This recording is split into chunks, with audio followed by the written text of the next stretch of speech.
La imagen que estamos viendo en el Hospital San José no es muy distinta de la que veíamos la semana pasada de Sotero del Río. Estas imágenes son desgarradoras, duelen, dan rabia y sobre todo dan vergüenza ver que hay mujeres, que hay hombres que están esperando horas de horas por obtener su medicamento.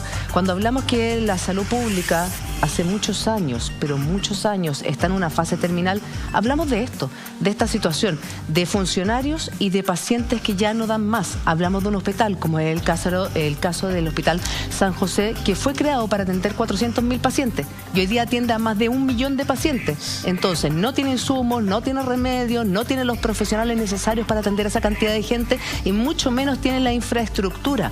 Es ahí cuando hablamos de la dignidad del paciente y del trabajador, porque acá están funcionarios y pacientes unidos reclamando porque no dan abasto y porque ya no pueden seguir aguantando este tipo de abuso en cuanto a la salud. No tienen los medicamentos, no los pueden recibir como corresponde, no tienen insumos los trabajadores, ni siquiera tienen la infra. Entonces estamos hablando de una situación tremendamente compleja que lamentablemente no es solo el San José, no es el Sotero del Río, sino que se replica en muchos hospitales de la salud pública a lo largo de nuestro país. Para abordar este tema me acompaña esta mañana la doctora y ex ministra Elia Molina. ¿Cómo está? Buenos días, gracias por estar acá. Buenos días. También nos acompaña el senador Felipe Arboe. Gracias, senador, por estar acá. Y el alcalde de Independencia, Gonzalo Durán. Gracias, alcalde, por estar acá.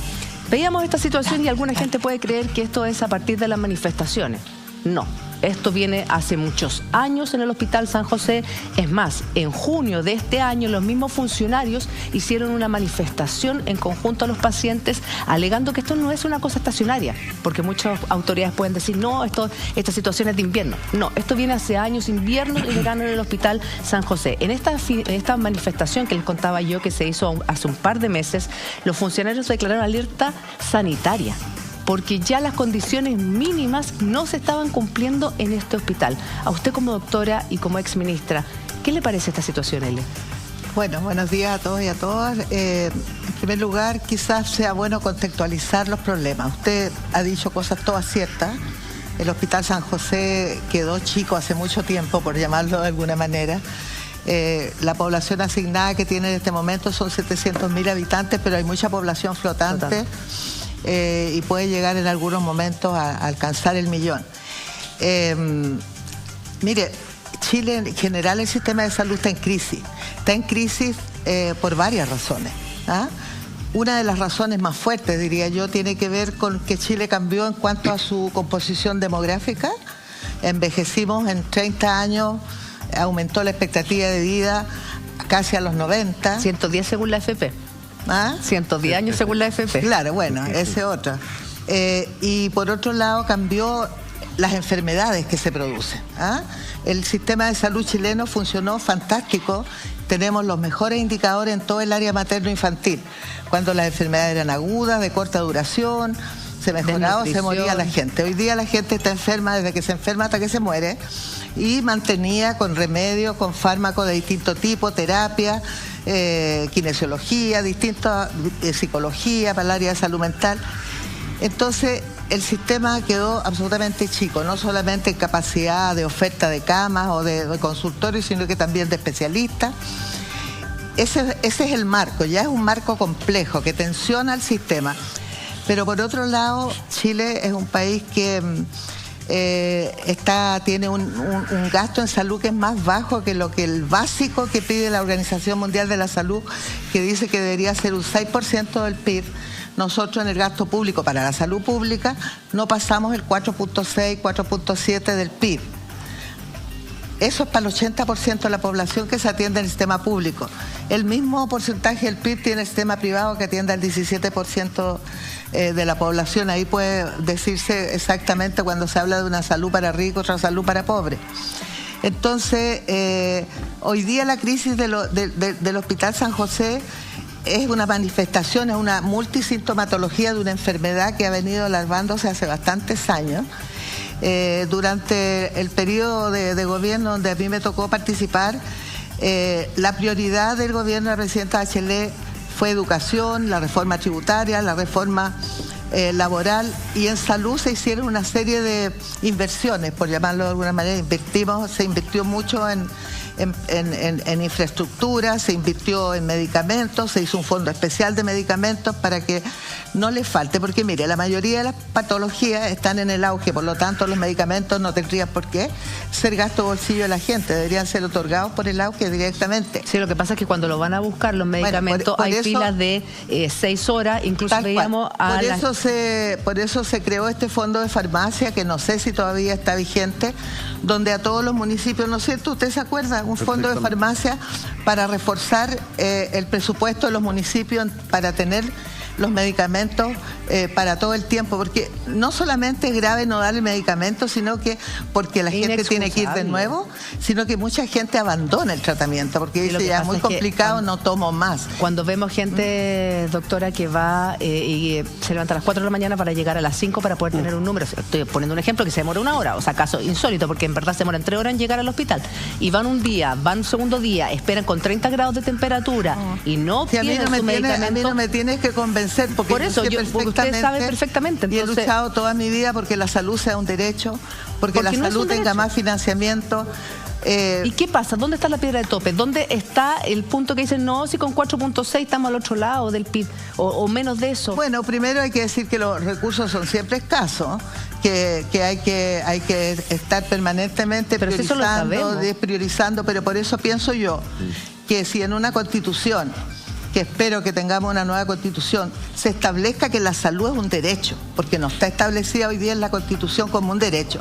Si la salud es un derecho, el Estado debe ser garante de ese derecho y por lo tanto en ese contexto tendría que entregar los recursos suficientes. Elia, doctora, se habla de los derechos y la dignidad del paciente, los derechos y los deberes. Acá vemos que la gente que se atiende a la salud pública no tiene ningún derecho, tiene puros deberes con el sistema. Y ahí vemos, por ejemplo, una lista de remedios que sale.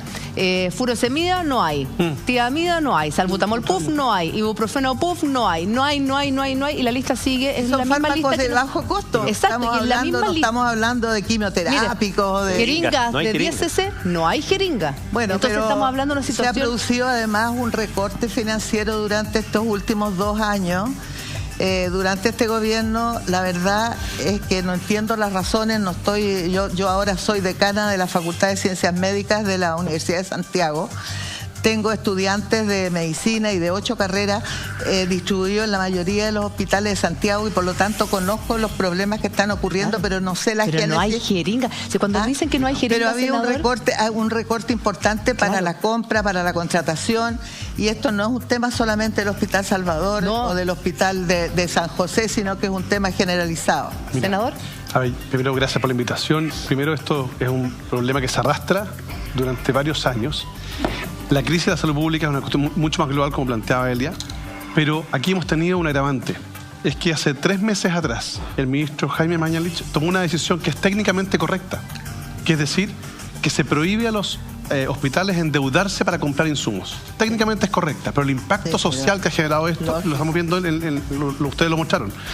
Yo tuve un entrevero muy fuerte con el ministro Mañalich en la sesión de la semana pasada porque le dije, ministro, la gente se está muriendo en los hospitales porque no hay medicamentos. Y él me replicó, me dijo, eso no es así. En todos los hospitales hay medicamentos. Le dije, ministro, bájese de su auto y vaya a recorrer los hospitales. Yo recorro los hospitales de mi zona, de la región de Ñuble, la región de Biobío, en Santiago hemos recorrido hospitales y no hay medicamentos. Pero, como bien se decía acá, no es que no haya medicamentos súper caros. No hay el puff para el niñito que llega ahogado producto de las lacrimógenas. No hay. Jeringas. No hay jeringas, no hay betametasona, no hay Viadil para el dolor. Es decir, elementos básicos. Y eso es inaceptable, porque cuando uno toma una decisión que puede ser técnicamente correcta, tiene que hacerse cargo de las implicancias sociales. Fíjese que probablemente la decisión de la ministra del Transporte de aumentar 30 pesos el metro era técnicamente impecable, pero mira dónde estamos hoy día. Claro. Se lo le dije al ministro, la gente se está muriendo, usted no puede tomar esta decisión, es que están sobreendeudados. Ministro, pues, a ver, está bien, podrá estar sobreendeudado, tendrá que usted tomar un mecanismo de control, pero no puede cortar la compra de medicamentos porque la gente se está muriendo. Y en el Senado yo dije en mi intervención, ¿qué pasaría si la hija, el hijo o la nieta de un senador o del ministro de Salud no tuviese medicamento y se muere? Eso sería un escándalo. O si no hubiese medicamento en la clínica alemana o en la clínica Las Condes. ¿Qué es la realidad? ¿Y qué es la realidad que viven muchos chilenos? Bueno, el punto es que no se puede tomar ese tipo de decisiones. Cuando uno ve que por un lado se corta los insumos de medicamento, por otro lado se corta el hospital digital. Ojo con esto. El hospital digital, y aquí voy a hacer algo que puede ser políticamente incorrecto, más allá de los temas internos, porque entre este ministro y el anterior ministro, el mismo gobierno se pelean a muerte entre ellos dos, no es mi problema. Yo fui a ver... el secretario Castillo ahí también está metido. Mire, yo soy de oposición y fui con el anterior ministro a mirar el hospital digital, porque me parece una cuestión bien notable. Excelente. En una comuna que yo represento, en Coihueco, una señora que esperaba 7 años una atención oftalmológica, dermatológica, fue a el lugar que estaba, la atendieron y la atendió un médico de Antofagasta. Se demoró 12 minutos, 7 años esperando. Entonces, ¿qué le ocurre? Estaba funcionando poco a poco y llega este ministro y corta esto. ¿Y sabe por qué lo cortó? Y aquí a lo mejor él me va a retar, pero que hay presión de los médicos. Porque yo lo veo en mi zona. Los médicos muchas veces se ponen de acuerdo. Entonces, obviamente, si no hay médicos en esa zona, el problema es que no hay quien lo atienda. Entonces suben los precios. Claro. Fíjese que los médicos, hay algunos médicos, yo esta pelea la he dado en la ley de presupuesto, hace 3 años atrás que la vengo dando. Hay médicos que en la mañana están contratados por el hospital público, como empleados. Y en las tardes. Y ganan X cantidad de millones, 4 millones, 3 millones, y ellos dicen que es poco. No sé, pongámosle 2 millones, 1,5 millones, da lo mismo. Pero usted cuando ve en la tarde, ese mismo médico, contratado en el hospital, en el mismo hospital, gana 5 o 6 veces más, paga menos impuestos que todos nosotros porque lo hace como empresa, y resulta que atiende el doble. O sea, en incentivos perversos. En la mañana, contratado por el servicio público, atiende poquito, y en la tarde, contratado con empresa privada, atiende el doble. ¿Sabes lo que pasa? Que ahí se requiere también meterle mano al sistema. Cuando usted habla de se ponen de acuerdo los médicos, ¿a qué se refiere? Quiero contarle lo siguiente. El año 2013 yo hice una denuncia responsable que en la región de Ñuble se habían coludido los ginecólogos. Me dijeron que esto era una estrategia política. Resultado del asunto, todos condenados por la Fiscalía Económica, por el Tribunal de Competencia y por la Corte Suprema. Fueron todos condenados. Todos los ginecólogos... ¿Se pusieron de acuerdo en lo mismo que cobrar, por ejemplo? Renunciaron a las ISAPRE y se pusieron de acuerdo en qué cobrar y formaron una asociación de ginecólogos. Entonces las mujeres de Ñuble no tenían cómo atenderse. Claro. Tenían que pagar un precio que era bastante más alto. Bueno, logramos la sanción. Oiga, se multó a los ginecólogos, se obligó a disolver la asociación. Pero esa cosa que me tocó denunciar porque tenía los antecedentes suficientes, podría estar perfectamente ocurriendo en otros lados. O sea, en ese caso el juramento hipocrático no corría mucho en esa región. ¿Qué quería decir usted? Corolario, uno de los condenados fue nombrado autoridad de salud ahora por este gobierno. ¿Quién? Uno de los médicos allá en la región de Ñuble. Bueno, todo lo que está diciendo el senador Arbó es cierto. O sea, hay situaciones que son francamente detestables dentro del sector.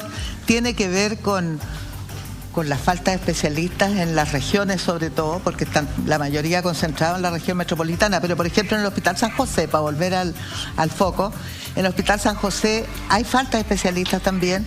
Sin embargo, se forman especialistas, se formaron durante el gobierno pasado 4.000 especialistas y ahora se está formando un número equivalente. Pero muchos de ellos, los que no están en el destino de los generales de zona y que después tienen que devolver un tiempo en la región, muchos de ellos quieren trabajar en el sistema público y no hay cargo. O sea, hay muchos factores que hacen que se armen estos negocios, estas sociedades médicas que en realidad deberían, desde mi particular punto de vista, prohibirse, sobre todo en términos de la negociación de precios, porque podrían haber estas asociaciones que solucionaran los problemas, que también les significaran ingresos, porque nadie tiene por qué trabajar gratis, pero que no se transformara en un negocio. Pero mientras la salud esté, como le digo, mirada casi como un bien de consumo, va a ser difícil cambiar la mentalidad también. Esa es la labor que tenemos nosotros, los que formamos médicos, los que formamos profesionales de la salud, de imprimir otros valores y otras miradas a nuestros profesionales. Pero yo le voy a decir que la salud está totalmente financiada. Si no se endeuda un hospital, no se endeuda un municipio, quiere decir que no hace nada. Porque una cosa es no hacer y no te endeudas. No atiendes, rechazas. Pero si atiendes a la gente, los hospitales se van a ver siempre sobreexigidos. ¿Por qué? Porque además las prestaciones están subvaloradas. Lo que FONASA le paga al hospital, al consultorio, por una operación de vesícula o por una... Es más bajo de lo que realmente es. Hasta el 40% del valor real. Es un estudio que hicimos hace un tiempo atrás con Camilo Cid. Fui parte de ese estudio. En el gobierno anterior del presidente Piñera lo pidió FONASA el estudio.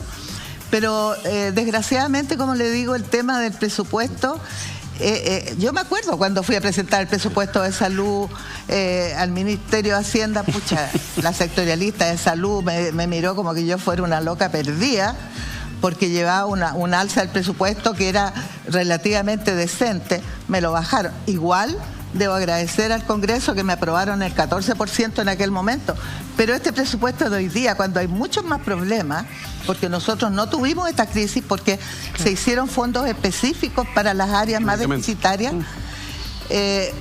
vemos de que se generan soluciones que no van a ninguna parte. Un seguro catastrófico que solamente va a servir al 3% de la población, que es el nivel más alto de ingreso de FONASA, y para traspasar al sistema privado. Y por otro lado, lo que me parece una buena idea, cuando el ministro Mañalich dice que para el San José específicamente hacer un buen convenio con el JJ Aguirre, que queda en la zona, ¿no es cierto?